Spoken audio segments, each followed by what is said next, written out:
Hey everyone, welcome back. If you're listening, I bet you're looking to get better at English at home.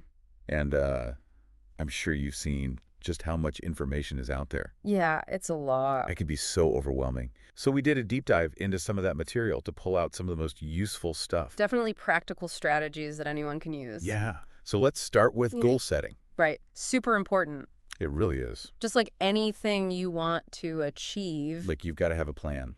you have to have a plan. If you're going on a road trip, you need to know where you're going. So, Absolutely. what are your goals with English? Yeah.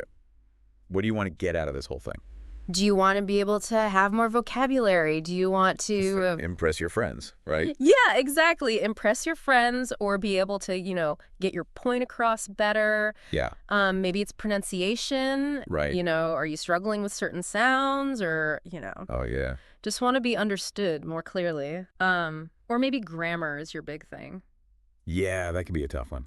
Oh, yeah. No. All those little rules and... Have the tenses. Exactly. Right. Lots of things to think about. So it can be overwhelming to think, like, I want to do all of these things. Right, yeah, you want to do vocabulary and grammar and Nice. pronunciation and all that. So it's really good to kind of break it down and pick one thing. Yeah, one thing to focus on. Just like with fitness, if you're trying to get You're sure. in shape, you don't go to the gym. You don't do everything at once. You don't try to do every exercise, right? Exactly. Pick something. Exactly. You focus on one thing, Yeah, make it a habit, and then you can move on to the next thing. So totally. yeah. Yeah, so like this week, I'm going to learn 10 new verbs. Yeah. Or, Yeah. yeah, I'm going to work on the sound. Exactly. And those small things add up over time. Mhm. Like, Consistency is key. exactly. It's all about that. It is. Okay, so now that we've got our goals figured out, let's talk about turning your home into this like English-speaking zone. Yes. I love that. Creating that immersive environment at home. Yeah. Like how can we do that? So one of the things that the sources really emphasized Yeah. was just changing the language on all of your devices. Oh, really? Just like your phone and stuff? Exactly. Your Yeah. phone, computer, even your social media. Just Yeah. switch it all to English. And it sounds so basic, Yeah. but it's actually a really good way to just like constantly be seeing Right. It's all around his you. language. Yeah, just like little reminders throughout your day. Yeah. I did that when I was learning Spanish and Oh, nice. it really helped. Yeah, Yeah, it just kind of gets in your brain. it gets in your brain, exactly. Yeah. And then you start thinking in that language a little bit more too. Yeah. Yeah. You get so used to seeing it Exactly. and like the sentence structures and things like that. Exactly. Yeah. So that's a great one. And then another thing you can do is think about putting little sticky notes around your house with English words on them. So, like put one on the refrigerator that says refrigerator or It's more like apple on the apple. apple on the apple. Exactly. So as you're going about your day, It's just there. it's just there. You're just passively learning Yeah. vocabulary. And it's kind of fun. Yeah, that is fun. Yeah. Yeah. Yeah. It's a good way to do it. Okay, so we've got our goals. We've got our home environment all set up. Mm-hmm. Now let's talk about one of my favorite things, reading. Yes. Reading is a fantastic way to improve your English. It is. It's so good. And, a lot of people might think, oh, I have to, read really complicated books or, Right. classic literature. Yeah. And it's like Shakespeare right off the bat. Yeah, exactly. Yeah. But what the sources really emphasized was that you can just start with whatever Wherever you like. you enjoy, Think about your hobbies. Yeah. And are there any blogs you can find in English Oh, yeah. about those hobbies? Or, If you're into cooking, find some recipes in English. Exactly. Yeah. Or if you're into, I don't know, sports or whatever it is, Yeah. find something that you enjoy reading. Right. Because the more you enjoy it, The more you'll do it. the more you'll do it. Right. Exactly. So, Yeah. yeah. It could be anything from, simple news articles Yeah. to graded readers, which are books that are specifically written for English language learners, Oh, God. to even, graphic novels. Those can be a fun way to get into it, too. Yeah. Yeah. It doesn't have to be super serious and boring. No, not at all. Yeah. Okay, so reading is great, but it's sort of a Yeah. passive activity. It is. It Yeah. is. And to really master the language, you need to actually start speaking it. Right. So how do we get over that fear of Yeah. speaking? Because a lot of people are so, I know. It can be really scary. But honestly, one of the biggest things yeah. is just realizing that, making mistakes Oh, what's a part of it? is part of the process. Yeah. Everyone makes mistakes when they're learning a language. And, nobody learned to walk without falling down a few times, right? Exactly. So it's okay to make mistakes. The important thing is to just keep practicing. Just And keep trying. keep trying, yeah. Yeah, yeah. So how can we do that if we're at home and maybe we don't have anyone to talk to? Yeah, so one of the things you can do is actually just talk to yourself. Really? Yes, talk to yourself in English. Oh, Like you just literally narrate your day. narrate your day Okay. as you're cooking dinner. You know, be like, okay, now I'm chopping the vegetables. Now I'm putting them in the pot. Okay. Like, just talk to yourself and explain what you're doing. I mean, that makes sense. It does. It might feel a little silly at first. Yeah. But it's actually a really good way to just get comfortable. Yeah, just get those words out. Get the words out, exactly. And nobody's listening. Right. Yeah, you're at home. It's your own private practice time. Exactly. Yeah. And then another thing you can do is record yourself Oh, yeah. speaking. So, That's a good idea. yeah.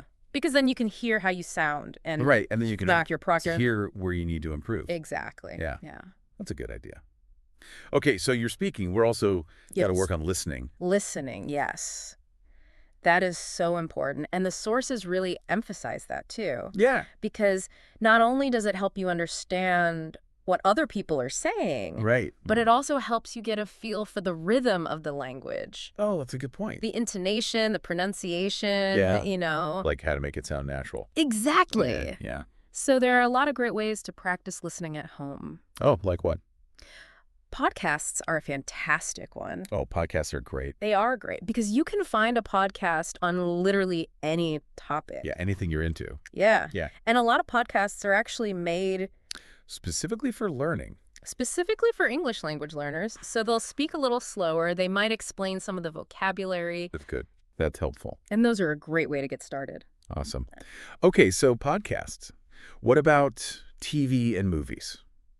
Oh, TV and movies are another great one. It's like you're getting immersive listening practice while also Being entertained. being entertained. Cool. Yeah.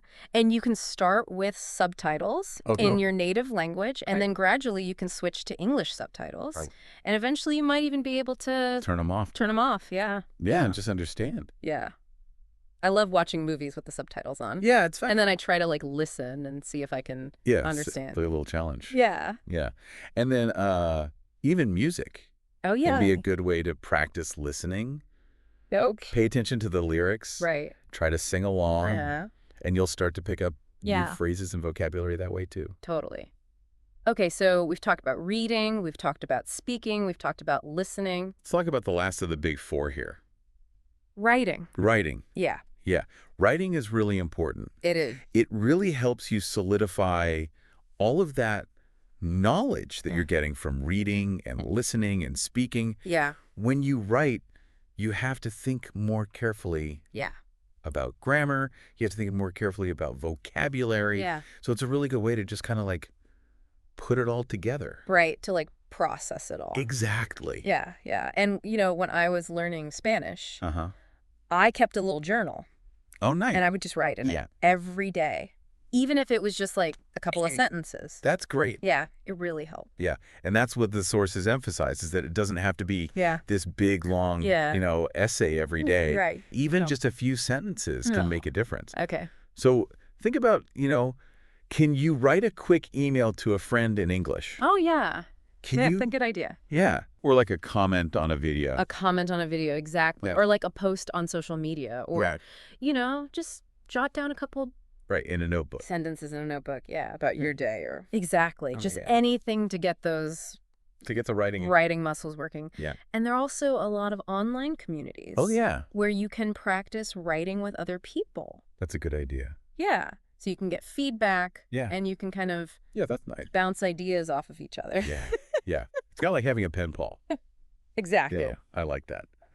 Okay. So we've covered writing. Now, Yes. another big one is vocabulary. Vocabulary. Oh, yeah. Let's get the building blocks of the whole thing. It is. And we've all had that experience Yeah. where we're reading something in English or listening to something. Right. And we come across a word and we're just like, what does that even mean? Yeah, it's so frustrating. It's so frustrating. And you got to stop and look it up. Exactly. And it can really like break your flow. Yeah, it totally does. Yeah.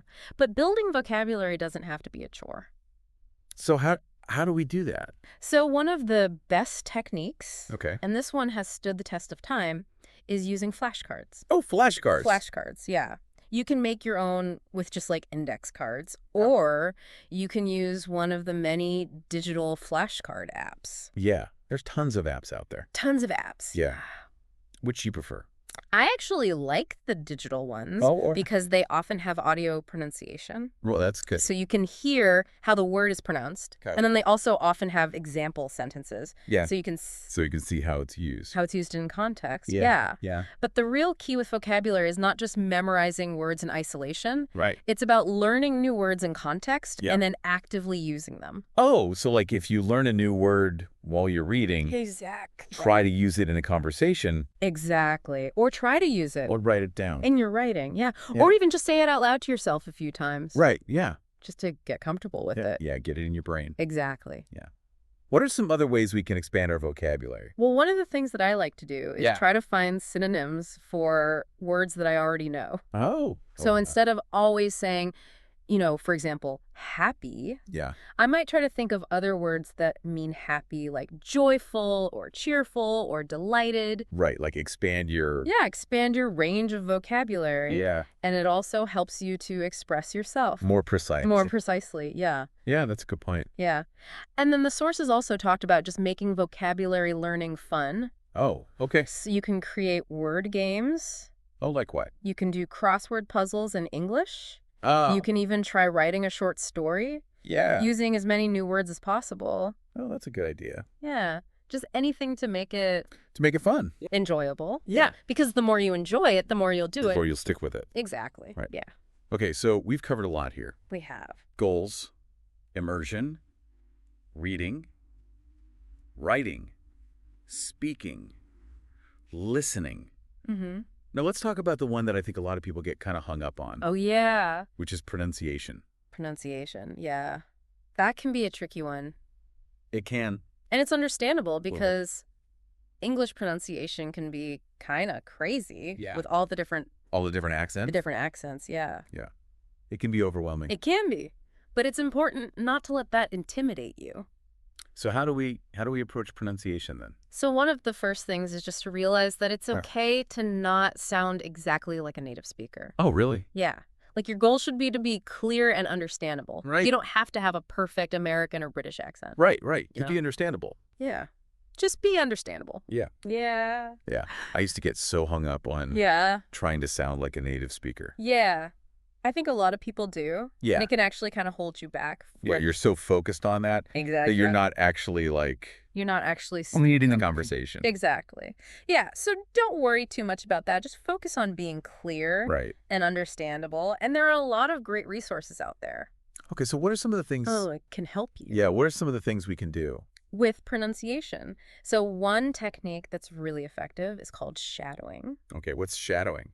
So shadowing is basically listening to a recording of a native speaker and then trying to imitate their pronunciation and intonation. Oh, so you're like their shadow. You're like their shadow. You're speaking right along with them. Oh, okay. And I find that podcasts and audiobooks are really great for this because you can easily like rewind and listen to a section again and again. Right. Until you really get it. Until you get it down. Yeah. Okay. Yeah. What about the phonetic alphabet? Oh, yeah. The International Phonetic Alphabet, or IPA, can be really helpful, too. Okay. Learning the IPA can help you understand, like, the mechanics of how English sounds are produced. So you know which part of your mouth you should be using, where your tongue should be, all of that. So is that something we can easily find online? Oh, yeah. You can find tons of resources on the IPA online. Okay, cool. Yeah. And then, of course, there are always the classic tongue twisters. Oh, yeah, the tongue twisters. Tongue twisters. Those can be a fun way to practice pronunciation, Things like, she sells seashells by the seashore, or... Yeah, those are good ones. Peter Piper picked a peck of pickled peppers. Those again, yeah. Yeah. They're tricky. They are tricky. But they're a good way to practice those sound combinations. Yeah, and like train your mouth to make the shapes. Yeah. It's all about muscle memory. Yeah. Okay, so we've got pronunciation down. Mm-hmm. All of this is leading up to yes, having actual conversation. Conversation. Yes, that's the ultimate goal, right? It is. Like you can study all the grammar and vocabulary you want, Yeah. But until you're actually out there talking to people, Yeah. it's not really going to Right. click. Yeah. And I think that's the part that scares a lot of people. I know. It's scary. Is that like actually talking to someone? Yeah. Yeah. Yeah. So how do we get over that fear? So one of the things to remember is that most people are really understanding when they know you're learning English. Oh, okay. Like, they're not going to judge you for mistakes. They're going to be impressed that you're even trying. Exactly. Yeah. So just remember that. And I think the more you do it, Yeah. the easier it gets. Yeah. Like anything right. Exactly. The more you do it, Yeah. the better you'll get at it. Yeah. I remember the first time I tried to order food in a restaurant in Spain. I was so nervous. Yeah. But the waiter was so nice and helpful, and I managed to get my point across, and it felt amazing, So just remember that people are generally really supportive. So don't be afraid to just jump in and start talking. Yeah, just go for it. Yeah. Yeah. Okay, so how can we find people to talk to? Yeah. Like if we're at home. So the sources talked about a few different things. Okay. Language exchange programs are a great option. Oh, okay. What are those? So language exchange programs are basically programs where you can connect with people from all over the world who are also learning English. Oh, cool. Yeah. So you can And you can help each other. You help each other. Exactly. So you can practice your English with them. And they can practice their native language with you. Okay, that's a good idea. Yeah. And there are tons of online platforms and apps that are specifically designed for language exchange. Okay. And then what if we just have like friends or family who speak English? Yeah. If you have any friends, colleagues, family members who speak English, don't be afraid to ask them if they would be willing to chat with you in English. Right? Yeah. Even just for like 15 minutes or half an hour a week. That can make a big difference. It can. Yeah. Just having those conversations. Yeah. Yeah. Okay, so we've talked about lots of tons of things. Yeah. And the big takeaway is that practice makes perfect. Practice makes perfect. Consistency is key. Yeah. And it's easy to get excited at the beginning when you're learning a language and you're like, I'm going to do this every day. Right. And then life gets in the way. And then life gets in the way. Yeah. And you're tired and you don't feel like it. Right. Or you're busy. Or... Yeah, exactly. Yeah. But the key is to really try to make it a habit. Right. So how can we build that habit? So one of the things that you can do is to create a schedule. And stick to it. Okay. So block out specific times in your week for English practice. Put it on your calendar. Put it on your calendar like you would for any other important appointment. Right. Yeah. And then another thing that can be really helpful is to track your progress. Okay, so how do we track our progress? So you can keep a notebook or a digital document where you just jot down, new words you've learned, grammar concepts you've mastered. Okay. Maybe milestones you've achieved. I had my first conversation with my friend. Yeah. Things like that. And it's just a good way to kind of look back and see how far you've come. Yeah. And it can be really motivating right. on those days when you're feeling a little discouraged. Totally. Yeah. Yeah. And remember, this is a journey, not a sprint. Right. Exactly. It's a marathon, not a sprint. Yeah. It takes time. You're not going to learn everything overnight. No. It's a process. And there will be days when you feel like you're making great progress, and there will be days when you feel like you're not making any progress at all. Right. But the key is to just keep going. Yeah, just keep going. Keep practicing. And don't give up. Don't give up. Yeah. Yeah. Yeah. And I think it's also important to remember that there's no one right way to learn a language. Oh. So, right. What works for one person might not work for another person. Right. So don't be afraid to experiment. Yeah. Try different things. Right. And find what works best for you. Right. Find what you enjoy. Exactly. And just run with it. Yeah. And have fun. Yeah. Because if it's fun, you'll do it. Exactly. Yeah. If it's fun, you'll keep doing it. Yeah. Yeah. Absolutely. Yeah. Okay, so pronunciation. We covered a lot. Yeah. And we've talked about how to practice conversation, even if we don't have anyone to talk to. Exactly. So now let's get into the nitty-gritty of conversation. Let's do it. Let's do it. Yeah. So we've talked about how important conversation is for actually becoming fluent in English. Right. But I know that the thought of actually having a conversation with a native English speaker can be terrifying. It can be. Especially if you're not confident. Exactly. Yeah. Like, you're so worried about making mistakes. You're Yeah. worried about what they're going to think of you. Right.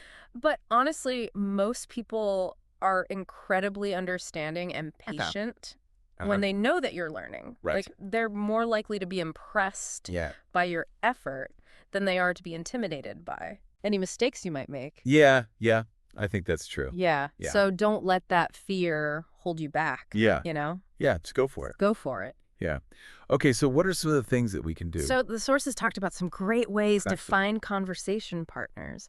So one thing that they mentioned was language exchange programs. Okay, and those are basically... Language exchange programs are basically programs where you can connect with people from all over the world who are also learning English. Okay, so you can help each other. Right. So you can practice your English with them, and they can practice their native language with you. Right, right. So it's kind of a win-win. Yeah, yeah. And there are tons of online platforms and apps that are specifically designed for language exchange. Yeah, yeah.